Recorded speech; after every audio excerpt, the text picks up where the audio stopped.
नमस्कार दोस्तों, कैसे हैं आप। उम्मीद करता हूँ ठीक होंगे। दोस्तों आज हो गया 29 दिसंबर 2020 और हम बात करने वाले हैं आज के करंट अफेयर की। तो चलिए शुरू करते हैं हम आज का करंट अफेयर। तो हमारा आज का पहला क्वेश्चन है, प्रधानमंत्री मोदी जी ने भारत की पहली ड्राइवरलेस मेट्रो का उद्घाटन किस केंद्र शासित प्रदेश में किया। तो इसका राइट आंसर हो जाएगा दिल्ली में। हम इसके बारे में कुछ जान लेते हैं। दोस्तों आपको बता दूं, प्रधानमंत्री श्री नरेंद्र मोदी जी ने 28 दिसंबर 2020 को यानी कि कल दिल्ली में मेट्रो की पहली ड्राइवरलेस ट्रेन का उद्घाटन किया और यह ट्रेन जनकपुरी पश्चिम से बायोटेक्निकल गार्डन तक चलेगी। दोस्तों इसके बारे में और बताता हूँ। इस ट्रेन की खासियत है कि यह बिना ड्राइवर के चलेगी, यानी यह ड्राइवरलेस ट्रेन है। और भारत में वर्तमान में 18 शहरों में मेट्रो रेल की सुविधा उपलब्ध है। दोस्तों आपको बता दूं, दिल्ली के मुख्यमंत्री श्री अरविंद केजरीवाल जी हैं, राज्यपाल अनिल बैजल जी हैं और भारत की राजधानी भी नई दिल्ली है। तो चलिए बढ़ते हैं हम अपने अगले प्रश्न की ओर। हमारा अगला प्रश्न है, भारत का सबसे बड़ा हॉकी स्टेडियम किस राज्य में बनाया जाएगा। तो इसका राइट आंसर हो जाएगा ओडिशा में। चलिए हम इस स्टेडियम के बारे में थोड़ा विस्तार से जानते हैं। तो दोस्तों ओडिशा के मुख्यमंत्री श्री नवीन पटनायक जी ने कहा कि भारत का सबसे बड़ा हॉकी स्टेडियम ओडिशा के राउर केला में बनाया जाएगा। इस स्टेडियम की खासियत 2023 में पुरुषों के हॉकी विश्व कप इसी स्टेडियम में होंगे, यानी 2023 में जो हॉकी विश्व कप होगा वह इसी स्टेडियम के अंदर आयोजित किया जाएगा।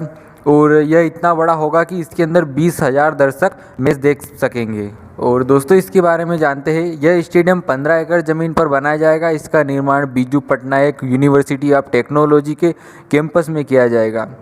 और आपको बता दूं, उड़ीसा 1956 में राज्य बना था।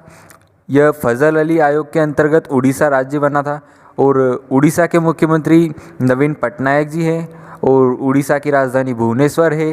राज्यपाल प्रोफेसर गणेशी लाल हैं और 2011 में उड़ीसा का नाम बदलकर ओडिशा किया गया। तो याद रखिएगा, काफ़ी ज़्यादा इंपॉर्टेंट प्रश्न है आपकी एग्ज़ाम के लिए, मोस्ट इम्पोर्टेंट क्वेश्चन है। तो हमारा अगला प्रश्न है, देश की पहली लिथियम रिफाइनरी किस राज्य में स्थापित की जाएगी। इसका राइट आंसर हो जाएगा गुजरात में। चलिए दोस्तों इस लिथियम रिफाइनरी के बारे में थोड़ा समझ लेते हैं। गुजरात में भारत की पहली लिथियम रिफाइनरी स्थापित की जाएगी। इसके लिए सबसे बड़ी नवीनीकरण ऊर्जा कंपनियों में से एक मणिकरण पावर लिमिटेड लगभग 1,000 करोड़ रुपए का निवेश करेगी। इस रिफाइनरी के लिए लिथियम अयस्क को ऑस्ट्रेलिया से आयात किया जाएगा। और आपको बता दो दोस्तों, लिथियम का उपयोग बैटरी बनाने में किया जाता है और इस बैटरी का उपयोग आजकल इलेक्ट्रिक बाइक बनाने में और इलेक्ट्रिक रिक्शा में अधिकतर किया जा रहा है। साथ ही भारत में जल्द ही इलेक्ट्रिक कार भी आने वाली है, तो इस बैटरी का उपयोग काफ़ी ज़्यादा किया जाएगा। और आने वाले दिनों में भारत में लिथियम सस्ता भी हो सकता है। अभी लिथियम की काफ़ी ज़्यादा कीमत है भारत में। तो लिथियम की विशेषता आपको बता देता हूँ, लिथियम बहुत हल्का होता है, इसे आसानी से चाकू से काटा जा सकता है। लिथियम एक क्षार धातु होता है। दोस्तों याद रखिए, मोस्ट इम्पोर्टेंट क्वेश्चन है। और 1960 में 15वें राज्य के रूप में गुजरात को बनाया गया और इस राज्य को भी फजल अली आयोग के अंतर्गत ही बनाया गया।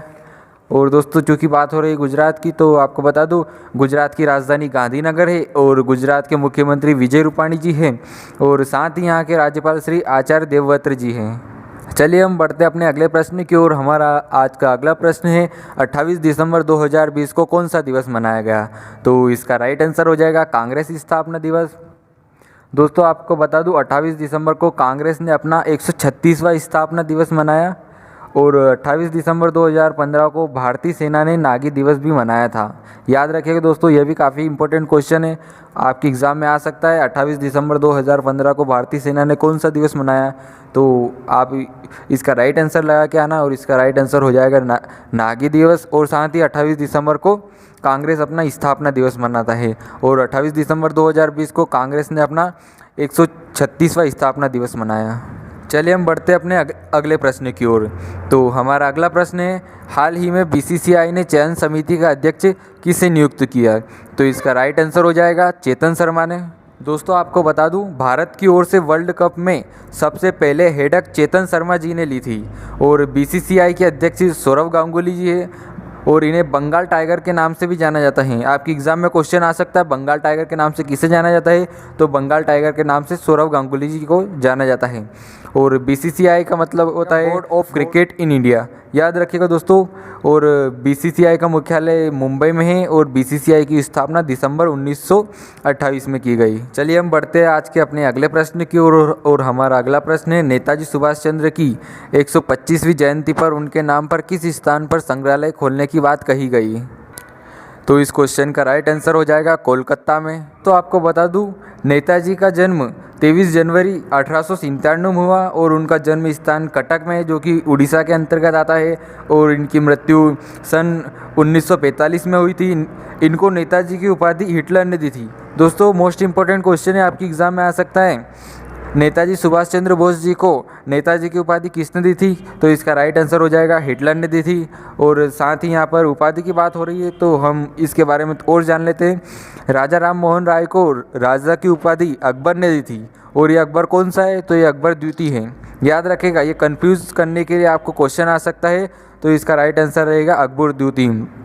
और स्वामी विवेकानंद को स्वामी की उपाधि हेजड़ी के राजा अजीत सिंह ने दी थी, जो कि राजस्थान में है। और हेजड़ी तांबा धातु के लिए प्रसिद्ध है। स्वामी विवेकानंद को तूफानी हिंदू के नाम से भी जाना जाता है। चलिए बढ़ते हम अपने अगले प्रश्न की ओर। और हमारा आज का अगला प्रश्न है, किस हाई कोर्ट में हाल ही में ई सेवा केंद्र की स्थापना की गई? तो इसका राइट आंसर हो जाएगा त्रिपुरा हाई कोर्ट में। दोस्तों आपको बता दूं, भारत में वर्तमान में 25 हाई कोर्ट है और 25वां high court Amaravati high court है। अमरावती हाई कोर्ट की स्थापना 1 जनवरी वर्ष 2019 में की गई, जो कि आंध्र प्रदेश के अंतर्गत आता है। दोस्तों आपसे निवेदन है, आपको अगर ये वीडियो अच्छा लगा हो तो प्लीज़ वीडियो को लाइक करिए और अपने दोस्तों के साथ शेयर करिए। अगर आपने चैनल पर पहली बार विजिट किया है, आप चैनल पर पहली बार आए, तो आपसे विनम्र निवेदन है कि आप इस चैनल को सब्सक्राइब कर लीजिए।